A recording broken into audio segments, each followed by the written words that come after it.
વાત કરીશું અમરેલીથી। અમરેલી જિલ્લાના બગસરા શહેરમાં શરદ પૂનમની ભવ્ય ઉજવણીની ઝાંખી જોવા મળી હતી, જે શ્રીરામ ગ્રુપ દ્વારા વાંચા સમાજના પાર્ટી પ્લોટ ખાતે રંગારંગ રાસ રાત્રિનું આયોજન કરવામાં આવ્યું હતું અને વર્ષો બાદ થયેલા આ ઉત્સવમાં શહેરના ખેલૈયાઓએ ધૂમ મેદાન ગુંજવ્યું હતું। શરદ પૂનમની ચાંદની રાત્રે રમઝટ વચ્ચે ગરબાના ગુંગાટ વાગ્યા હતા। કાર્યક્રમમાં ખાસ મહેમાનોને સન્માનિત કરવામાં આવ્યા તથા ખેલૈયાઓને ઇનામોથી પ્રોત્સાહિત કરવામાં આવ્યા હતા।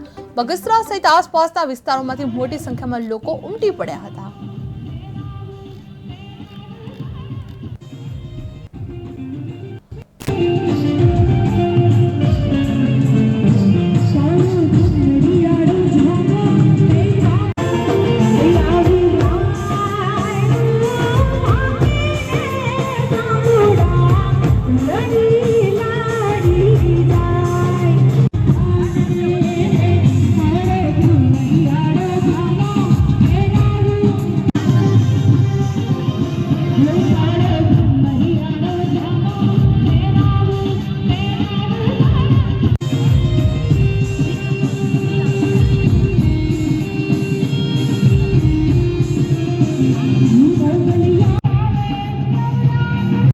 બગસરામાં શરદ પૂનમની રઢિયાળી રાતનું આયોજન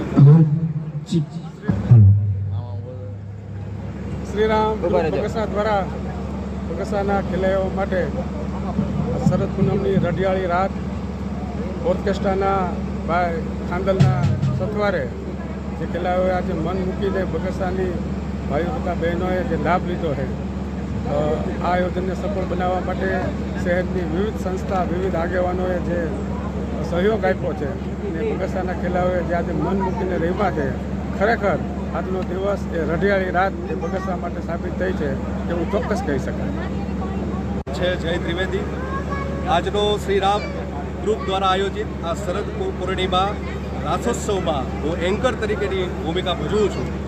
લગભગ મિત્રો માનો ત્યાં સુધી આશરે 12-13 વર્ષ પછી બગસરાના આંગણે આવું સરસ મજાનું આયોજન થયું છે અને લોકોએ એને એટલો બધો પ્રતિસાદ આપ્યો છે કે તમે જ્યાં જુઓ ત્યાં માણસ બીજા કોઈ દેખાતા નથી।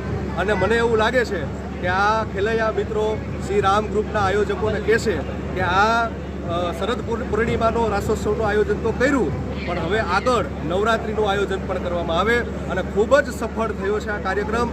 અને બધા જે સ્પોન્સરશ્રીઓ છે, બધા આગેવાનો છે, પોલીસ સ્ટાફ છે, સુગર મ્યુઝિક ગ્રુપ છે, બધાએ ખૂબ સરસ રીતના આ કાર્યક્રમમાં એકાદૂર થઈને બધાએ ખૂબ આનંદ કર્યો છે અને પત્રકાર મિત્રોએ પણ ખડે પગે રહીને અમારી સાથે સાથ આપ્યો છે। એ બદલ બધા જ લોકોનો ખૂબ ખૂબ આભાર અને આ કાર્યક્રમ એકદમ સફળ રહ્યો છે।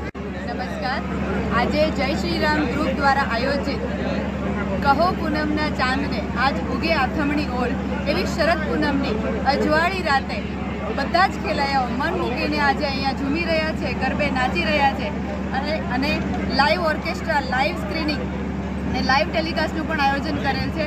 બધા ખૂબ જ મજા કરી રહ્યા છે અને એટલું સુંદર આયોજન કરેલ છે। આખા બગસરા શહેરના જેટલા પણ વેપારી મંડળ છે, જેટલા પણ મોટા મોટા અધિકારીઓ છે, એ લોકો બધાએ અહીંયા હાજરી આપી છે। ન્યૂઝ રિપોર્ટર્સ, પત્રકાર પરિષદ બધાએ હાજરી આપી છે અને